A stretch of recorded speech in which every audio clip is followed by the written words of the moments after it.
भूमिका मांडलेली आहे की शेतकऱ्यांच्या ज्या मागण्या आहेत, विशेषतः MSP मिनिमम सपोर्ट प्राइस आणि याशिवाय इतर काही मागण्या आहेत, त्यातलं मिनिमम सपोर्ट प्राइस हा अत्यंत महत्त्वाचा मुद्दा देशभरातला आहे. मी स्वतः 2 दिवस दिल्लीत होतो.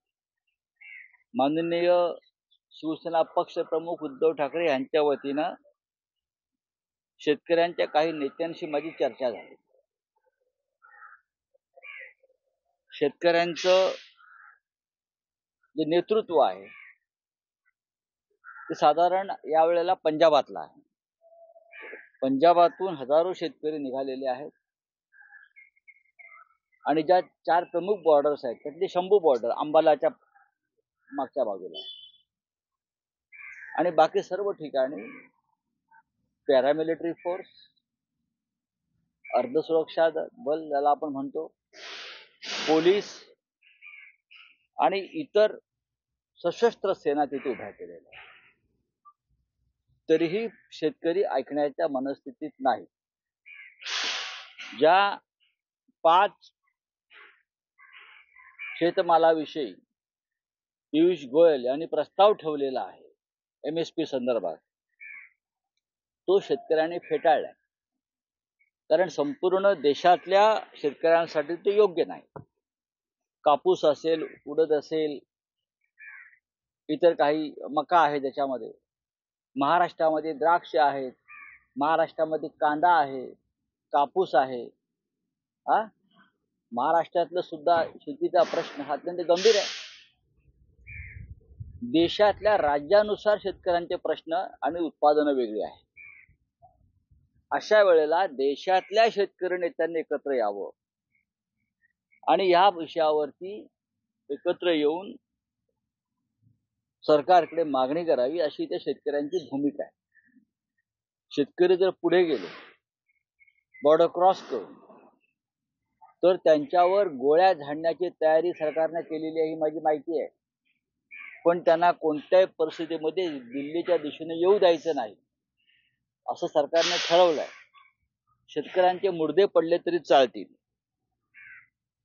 पण शेतकऱ्यांच्या MSPला देण्यासाठी सरकार आपल्या तिजोरीत हात घालणार नाही. सरकारकडे इलेक्ट्रॉल बॉन्डच्या रूपाने भरपूर पैसे आहेत भाजपकडे, हजारो कोटी. PM केअर फंडामध्ये लाखो कोट्यावधी रुपये पडलेले आहेत. अडाणीला देण्यासाठी हजारो कोटीचे व्यवहार होत आहेत. पण शेतकऱ्यांच्या MSP साठी जे साधारण 2.25 लाख कोटी लागणार आहेत, त्यासाठी सरकार कोणत्याही प्रकारची तरतूद करायला तयार नाही. आणि त्याच्यामुळे आज पंजाबचा शेतकरी उठलाय. हळूहळू उत्तर प्रदेश, हरियाणा हा हिंदी पट्ट्यातला शेतकरी पुढे जातोय आणि देशभरातील शेतकऱ्यांच्या प्रश्नासाठी ते लढतायत. त्यांच्यामुळे त्यांची अपेक्षा योग्य आहे की देशातल्या शेतकऱ्यांना, विशेषतः महाराष्ट्रातल्या शेतकऱ्यांनी त्यांना पाठिंबा द्यावा. आणि मी आता या विषयावरती उद्धवजींशी बोललो सकाळी. उद्धवजी इतर नेत्यांशी चर्चा करतात. शेतकऱ्यांची या महाराष्ट्रामध्ये शेतकऱ्यांची, कष्टकऱ्यांची दिशाभूल सुरूच आहे. नाशिक जिल्ह्यामध्ये दिंडोरीच्या खासदार भारती पवार यांच्या विरुद्ध फार मोठं आंदोलन सुरू आहे. फसवणूक या निर्यात बंदीच्या संदर्भात संपूर्ण देशभरात सुरू आहे. पण महाराष्ट्र आणि पंजाब हे 2 कृषीप्रधान राज्य आहेत. तिकडल्या शेतकऱ्यांच्या उत्पादनावर देशाचं पोट भरलं जातं, पण त्यांचीच फसवणूक होते. मराठा आरक्षण जे काल देण्यात आले आहे, आरक्षण चुकेल असं तुम्हाला वाटतंय का? कारण शरद पवार यांनी देखील असं प्रश्न केला. 2014 आणि 18 जे तरतूद केली होती ते परत मांडण्यात आलं.